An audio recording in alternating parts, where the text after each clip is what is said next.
Welcome back, everyone, to a Mindset Medicine podcast. I am Katharine Loucaidou, and we are here to enrich your mindset, to help it grow, to offer you a new perspective. Now, whether you're a leader, you're an entrepreneur, this is for you. Today, we are going to be talking about decisions with purpose and outcomes without regret. How often do we make decisions that are based on emotions? Probably 70% of the time. We make decisions based on how we're feeling. Just think about this. You wake up in the morning and you're looking around. What do I feel like wearing today? Walk into the kitchen. What do I feel like eating today? Everything is based on emotion. So when can we separate emotion from fact, and should we? These are some of the questions that we are going to talk about today. So, decisions. Decisions aren't just paths that we take in life. They are actually the bridges that we build toward our legacy. And I think that the word legacy is really not used enough today, because if we were to truly think deeply about leaving a legacy, what does that mean? It means, how are we going to be remembered? How do you want to be remembered? Do you want to be remembered as a person who was, and then you fill in the blank? I was given an assignment to do when I was in high school, and they said, write on your gravestone how you want to be remembered. Sounds a little bit morbid, I know. But if you think about it, what would that say about you? What is that legacy that you would want to leave? If you have children, what legacy, what memory do you want them to have of you? So we're going to talk about that today, and how our decisions in work and personal life affect our legacy. They affect our tomorrow. They affect our future. It's really poignant to realize that every decision that we make is actually creating our tomorrow. It's actually creating our events 2 hours from now. Like everything you decide, whatever you decide to put in your mouth right now, whether it's breakfast, lunch, or dinner, is actually going to affect your body, which will then affect how your body moves and reacts later on today, tonight, tomorrow. And if you cumulatively, like if it were to snowball, and you were to eat poorly every day for 7 days, that then rolls over into a whole bunch of different things. It could be health issues. It could be weight gain. That's just in life. But what if we talk about the decisions that we make in business? They too affect every other decision that is then made. It's a domino effect. And as a leader, these decisions that we make are crucial. They are crucial to the building of the business, the organization. They're crucial into the managing of the people. And they are crucial into the creation of a culture within an organization. So we have to remember that when we make a decision, it is not just facts and figures, but the majority of our decisions are rooted in our experiences, in our upbringing, and they actually come from our very core of what we believe and our values.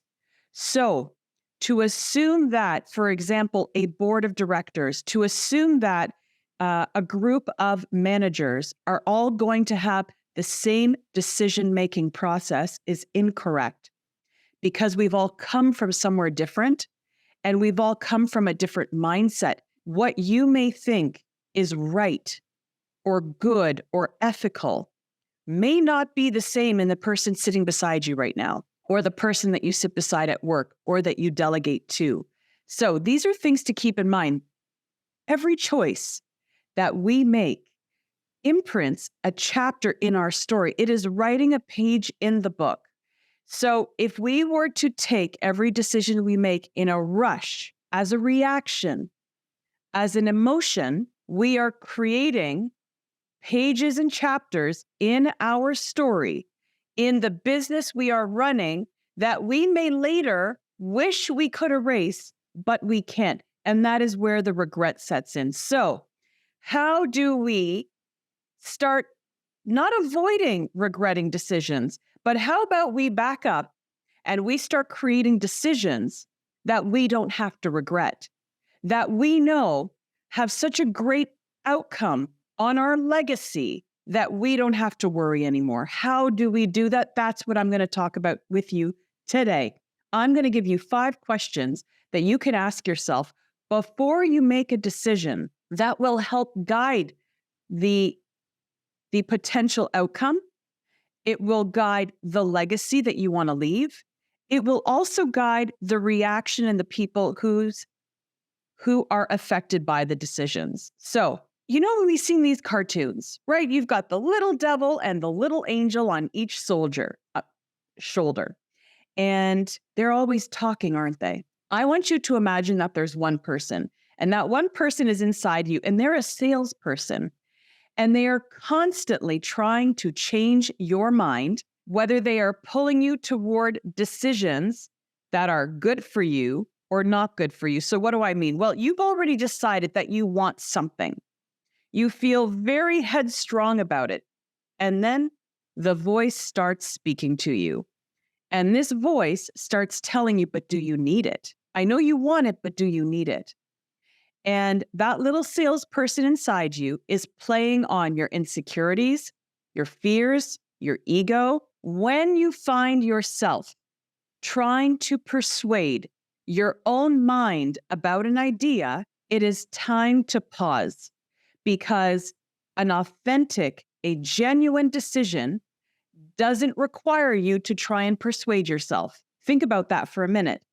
If you truly, genuinely feel strongly about something, you will never need to self-persuade yourself against it. So this is where we can actually begin to sabotage the decisions that we make. And one of the primary culprits in self-sabotaging our decisions is confirmation bias.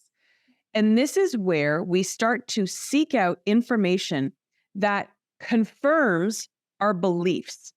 So our beliefs are not necessarily correct. We've talked about this in previous episodes, where our beliefs are based upon where we grew up, how we grew up, our culture, what our parents taught us, good or bad. They're the experiences that we've had through school, through the kids who we were friends with, then we moved into the teenage years, and so on. All of these are beliefs that we created. They're a narrative in our mind. Everyone has their own narrative, their own story. Like, imagine a film camera.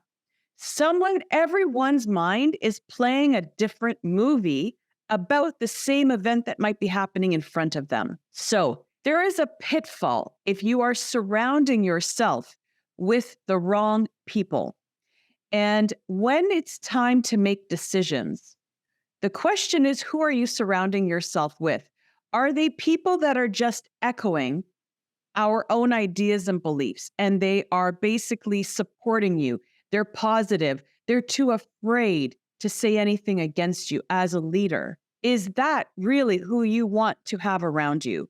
Or does true leadership demand humility to recognize when you may be wrong? Is it possible that when someone is challenging you, it is because you need to be challenged on an ideal, on a belief, on a value, on a thought that you have that may not necessarily be absolutely the right decision? So true leadership is accepting humility. It is accepting responsibility for the good decisions that you make as well as the bad ones. And it is also giving credit to those who do come up with good decisions and not worrying about your ego and thinking, well, I'm the leader. I'm the one who needs to make the good decisions. No, a leader chooses people to work with who they can rely on to also produce good ideas.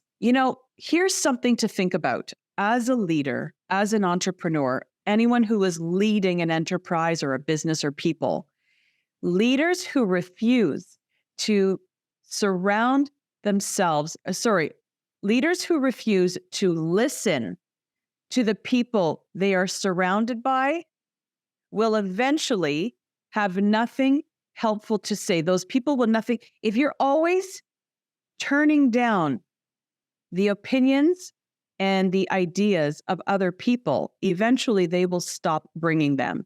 I know this firsthand. I know this in being in groups, in being in businesses where you're asked for your opinion. However, unless it aligns with the other people's opinion, it's not necessarily accepted. It's not necessarily valued or respected. So that's wrong, because a true leader should be able to sift through and filter the ideas coming in and see them for what they are through a different lens, a different perspective, not just their own. So we're going to dive into the 5 questions that will create a decision-making filter for you. The best ways to make decisions that will have an outcome of the least regret. Number 1, integrity. It is important to ask yourself, am I being honest with myself? Self-leadership is one of the most difficult tasks. That person that you're looking at in the mirror every day, they are the most difficult person for you to lead. Why? Because you don't necessarily want to agree. You want to listen to different voices that are going on. And if you are lying to yourself, you inevitably are lying to everyone else as well. So the true question to ask when you have an important decision to make is, am I being really honest with myself, really? And the word really is important to add at the end of that, because that is where it will emphasize whether that answer you're given is one that you just want to hear yourself say or whether you truly mean it. So, for example, why am I suggesting this advice to this person really? Like, what is my ultimate motive here? And are you being true with that? Another scenario, why am I refusing to give in to this idea? Why am I refusing really? So there's why am I refusing? Well, I'm refusing because of this, and this reason. But why am I refusing really? The root reason. That's what we're looking for. Why has my tone or attitude changed with this particular person who I'm dealing with right now? And then, why has my tone or attitude with this particular person changed really? What is truly the reason why I have changed how I feel? So often, we see leaders fail, particularly with communication and decision-making, because of their egos, because they are afraid to be honest with themselves. They are afraid of what they're going to realize. Also, because of who they're surrounded by. They are surrounded by yes people who are always agreeing with you. That's not who you want to surround yourself with. You want to surround yourself by people who are smarter, who have opinions, and who you respect, because they are the people who will give you true feedback. It is very important to understand that these people should also not have an ulterior motive for the feedback that they're giving you.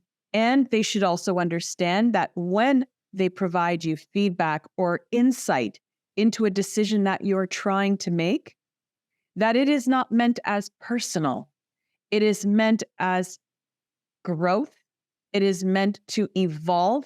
It is meant for the greater good of the organization. So we're going to move on to number 2. And this one is what we were talking about before, legacy.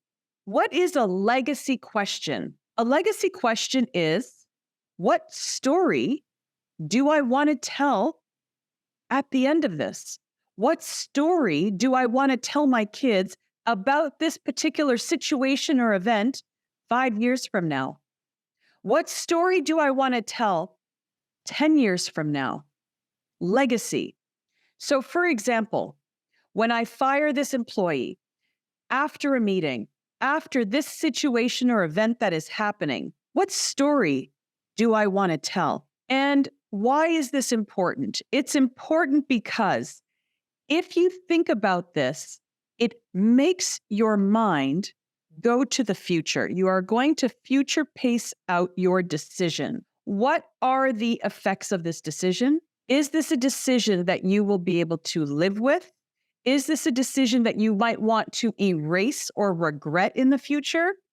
Or is it one that you are very confident about? Every season of decision making will eventually be in your rear view mirror, and they will just become stories of events that happened. No matter whether they're good or bad, they all end up being stories. So, when it's nothing more than a story, and it is now done and over, what story do you want to tell about what happened? Even our responses and reactions to things that we have no control over are still decisions that we make. When we choose not to respond to a person, that in itself is a decision that we've made. Because when we receive feedback, when we receive any type of communication from an individual, no matter the situation, we have two options. We either respond or we don't. Now, if we are going to respond, what is your decision going to be and how you respond? That is what will determine your legacy. Is the story that you want to tell after the decision you have made, is it a story about pity? Is it a story about empathy? Is it a story about being the hero? Or are you trying to be the villain? If you were to fast forward 1 year from now, from the situation that is currently taking place, or the conversation that is about to take place, what story do you want to tell about how you managed that situation and the decision-making process? Do you want to look back and know, God, I wish I had just taken another hour to think about it. I wish I had gone for a walk to walk through my thought process. I wish I had called up so-and-so or so-and-so and gotten another little perspective about it before I entered into that situation or conversation. Would you rather tell the story of I wish I had kept my mouth shut? I wish I had taken the high road. I wish I had forgiven that person, more so because it gives you peace in the long run than them redemption. Is it a story where you decided to pour yourself and your experience into other people to help them as much as you could without expectation of being owed anything in return, rather than holding a grudge because that's the story you wanted to tell? It's really very personal. At the end of the day, when you make a decision, most people think decisions are made on facts and figures, but in fact, that's not entirely true, because there is always going to be emotion that creeps in. Your beliefs, your values, they're always going to creep in to every decision you make, no matter how hard you try to just base it on facts and figures. There is going to be a person attached to that. There will be another company attached to that, and you will have feelings about that person or company. At the end of the day, we all want to be the hero of our own stories. We do. Why do we always want to look like we were the savior? We were the martyr. We were the person who, helped in the end, because ultimately we want to be the hero of our own story. Maybe we want to be the hero of our family. Maybe we want to be the hero of our organization. Maybe we want to be the hero of the culture of our organization. But here's what we forget when we make our decisions. We forget that the hero is a person who forgives. We forget that the hero is actually the one who goes out of their way to save people. We forget that the hero takes the high road. Being the hero of your story isn't arrogant. It is the person who does the most for other people without expecting something in return.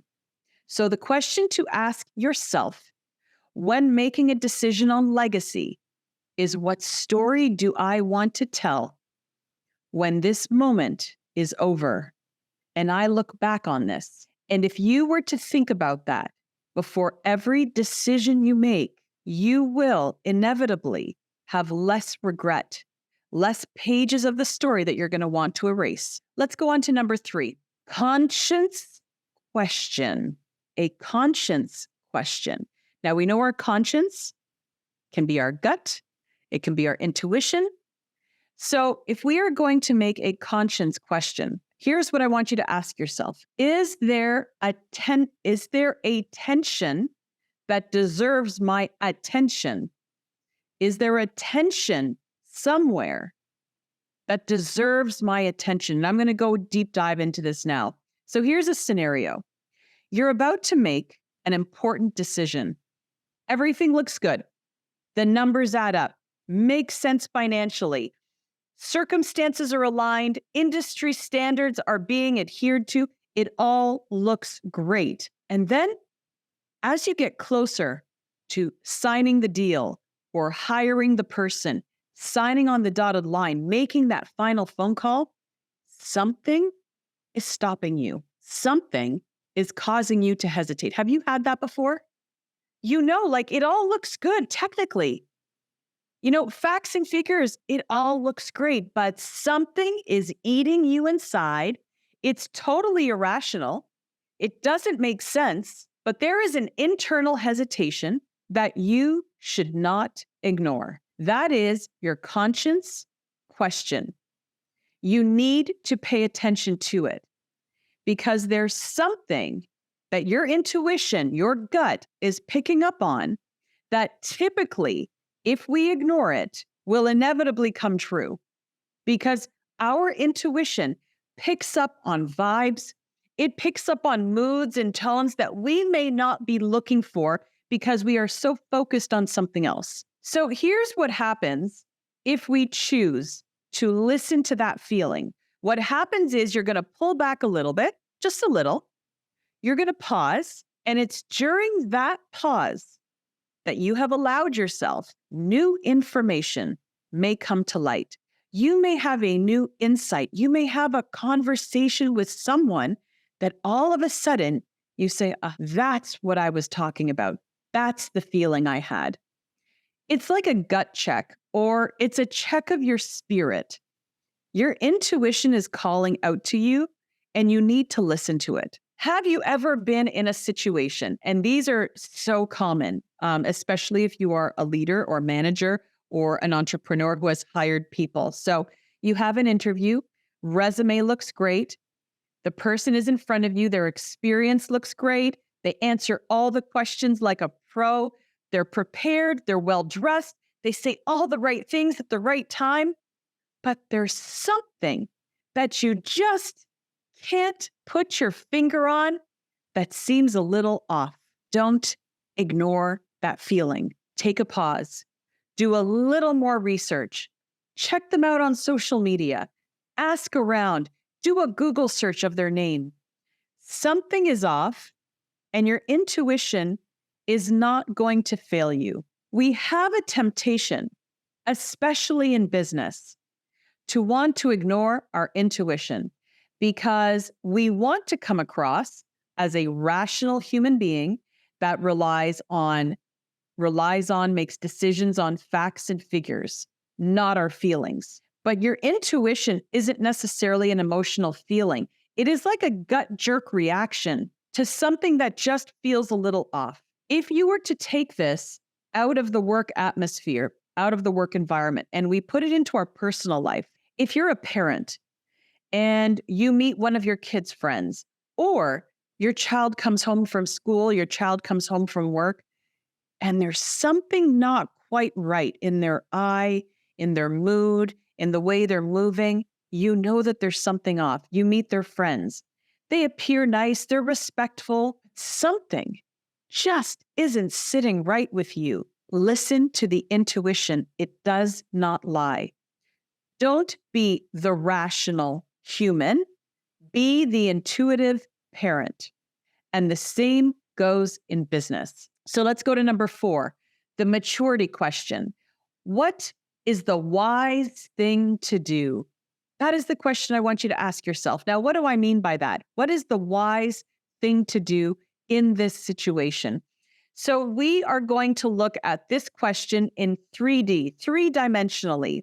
We're going to look at this question through our past experiences, through our present circumstances, and our future hopes and dreams. If we were to move this into the corporate atmosphere, into a business atmosphere, we want to think about what's happened in the past in this organization, in this business, what is now going on in this organization, and what do we want to see happen in the future? And ask yourself, is that the wise thing to do?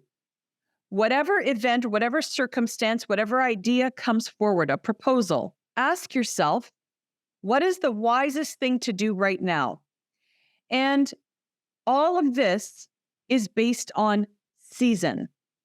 Now, here's what I mean. Why don't we do a work-life mix first? So you have a young family. You are currently in a job that you like. You do have hopes and aspirations to improve, evolve, and really become your best version of yourself. If that means a higher position, a different company, whatever that looks like. However, you have this young family right now, and it would be very difficult to uproot them. Knowing the season that you are currently in, if you could sit down and write down categorically what is not possible for your family right now. So, for example, I have a young family, if this is you, and right now, moving to a different country, moving across the country, would interrupt what is going on in their lives. If you have teenagers, they need to finish off certain exams or so on. If you were to uproot them right now, it would completely be a huge upheaval to your life and not necessarily for the better. So what you decide is that it's categorically a no right now in this season. So if that proposal comes into you, it is not a hard decision to make because you already thought about the things that are not possible in your current season right now at work or in life. If you think about this every time you enter a new season, so what if you have just taken on a new position as a leader in a company, in management, or you're just starting out in a business, okay? It's a new position. It's going to take time. All of a sudden, you are getting, hey, let's go on a vacation. Let's plan a vacation 3-4 months out from now. It's going to be so much fun, whatever. The season that you're in right now, do you believe it allows you to take that vacation 3-4 months from now when you know that there is so much to set up? There is so much to learn about the role that you're in right now, which requires your focus because that happens to be the season that you're in right now. If that's the case, when that decision has to be made, it's not a decision that you have to make and regret. You don't have to make it at all because you've already decided it's not possible at this time. I'll give you a personal example. So I had someone reach out to me. They are a famous person in this world, and one of their people reached out to me and asked me if I'd be interested in pursuing a show and which would require lots of interviews and traveling and all kinds of things. And here's why the decision was not difficult for me. Because right now, I'm in a season where I have other projects going on that have already been they've already been first and foremost in my focus. So to go and take that on means I now have to shift my focus and my attention from what I'm doing to that. So then what happens to my current situation? Well, now it becomes problematic. Why would I do that to myself? You see, we can actually make preemptive decisions that don't create shit shows in our life. But so many people get involved in drama of their own creation because they don't sit back and say to themselves, what season am I in? What is possible right now? And what isn't possible right now in this season that could be put off? So, what did I tell these people? I said, you know what? I love this opportunity. Thank you so much. I really appreciate you reaching out to me. What I'd like to do is I'd like to come back to you at the beginning of 2024. I have a few things that I'd like to wrap up right now that really require my attention and focus. And once they're done, I'm going to reach out to you and I'd love to explore this opportunity. Is there anything wrong with that answer?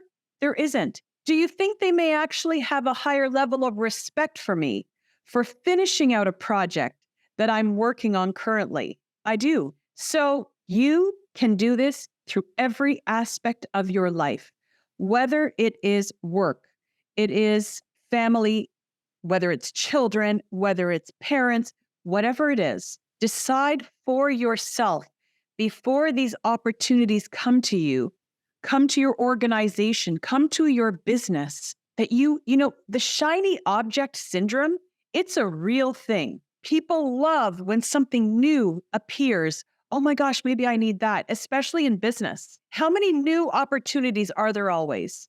How many new products, new apps, new sites, new AI extensions, and so on that everyone could be using? At some point, you have to take a stand and say, right now, this is where we're at. So this is what we're going to be looking at right now. And we will come back to you when we're in that season. And number 5. So I hope you really took that to heart, because it's really important to really understand where you are at in life. And this goes back to the first point that I made, right? Leadership. Leadership is being brutally honest with yourself, with your circumstances, with where you're at in business, with where you're at in your role in your company, and then understanding what are the decisions that need to be made thereforth. All right, so we go to number 5, which is the relationship question. Now, some of you may think, oh my God, is she actually going to start talking about relationships? This is going to be the relationships of human beings, which is very important, whether you are invested personally, whether you are invested in a corporation, in an or your own business. This will help. So here's the question that I would like you to ask yourself. What does love require of me? Yes. What does love require of me? And if your mind immediately went to intimate relationships with people, that's not what we're talking about. We are talking about in business, your love for your company or your love for your business is going to require something of you.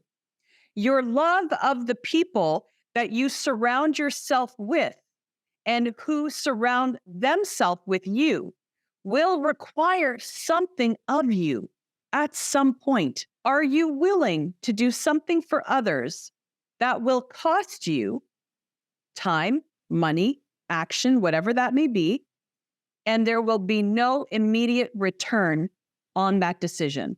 That is what the question means. What does love require of me? Love means your passion, why you are doing what you do.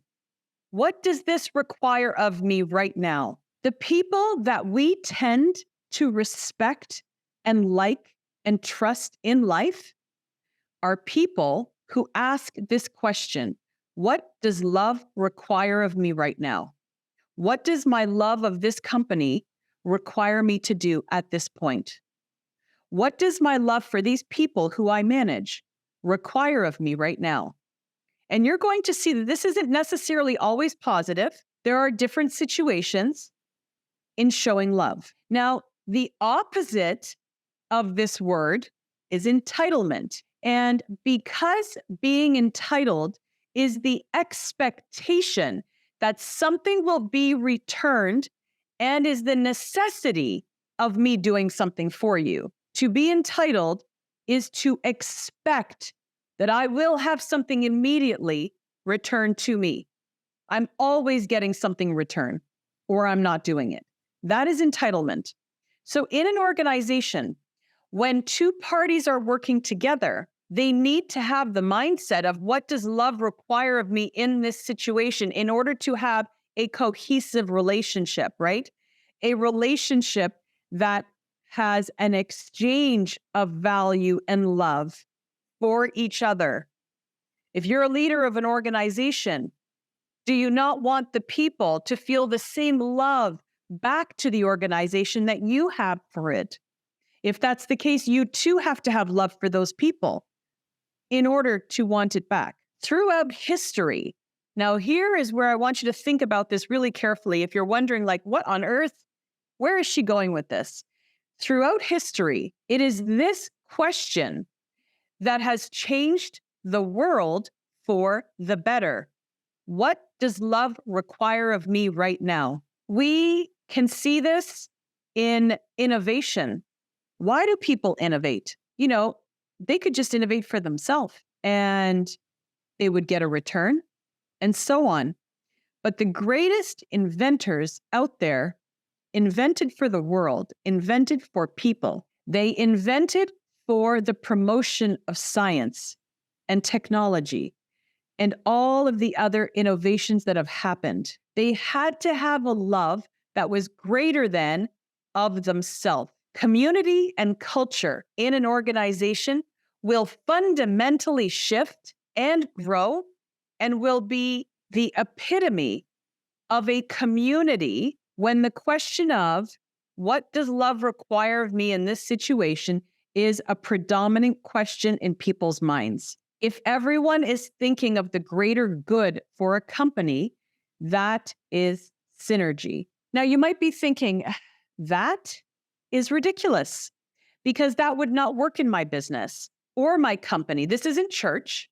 We're not all going around asking, what does love require of me? And you're wrong, because this is why you're wrong. Put your ego aside for the moment, from the moment you heard the word love, and it all sounded all, lovey-dovey and all of that. That's not what we're talking about here. Think about this in life. Who are you most loyal to? Who are the most selfish people that you know?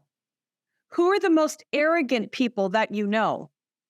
Who are the people who are in it to win it for themselves all day, every day? Are those the people who you want to be loyal to and trust? Or are you drawn to the people who make you feel good, who support you, who push you to greatness, who are cheerleading for you on the sidelines, who are there when everything feels like it's going wrong? Those are the people that you want to be around, aren't they? So what would happen if you created an entire culture of that? Here's what would happen. What would happen when you create synergy and when you create an initiative that there are genuine acts of service going on without expecting anything in return? What will happen is that culture becomes so strong that if a hiring mistake were to be made, that negative poison, or weed, as I call them, in the middle of that culture would in fact stand out like a sore thumb. And you would know that that's the person that needs to be removed, because their actions and their attitude would be so obvious among the other people who are all there for the greater good. This concept is not soft. Many people believe that in business, everything is hard, it's facts and it's figures. And I'm hoping today showed you that it isn't all facts, figures, and hardness. It is the question of, what does love require of me? What is the wisest decision that I can make? These are all questions that, the legacy question, is there attention that deserves my attention? Your intuition. These are the questions that will drive good decision-making. And what we need to understand is that every decision we make is a reflection. It is an echo of what's going on within us, and it's pointing to that legacy that we are trying to create. So why are we making these decisions very quickly? I'm not asking you to take days. I'm just asking you to pause and to think about these future reactions that could happen amidst chaos in a business, in an organization, amidst your past experiences, amidst what you're looking for in the future. How can you ensure that your choices and your decisions are grounded? It comes down to asking yourself the right questions. Those that challenge you, but also comfort you, will lead you to clarity. But you have to pause and ask the questions. So I hope that this has been a little eye-opening, a little mind-opening for you this week, and has provided you a different perspective on the way that you make decisions and how it's possible to avoid regret as an outcome down the road. Because there's always a multiple dimensional way of looking at a situation rather than what we think is necessarily the one way, the only way. So thank you so much for listening. If you found this episode helpful, please share it. Send me a comment, write a review, give me 5 stars. It is what helps make other people find it. And you never know when you sharing this with one person might help them in what they're going through. And follow me on social media, Katharine Loucaidou Coaching, and head over to my website, KatharineLoucaidouCoaching.com. I have been writing up a storm of blogs that are very interesting. I think you will find them very interesting and will add value to a part of your day. Have a great week, and I'll see you next week.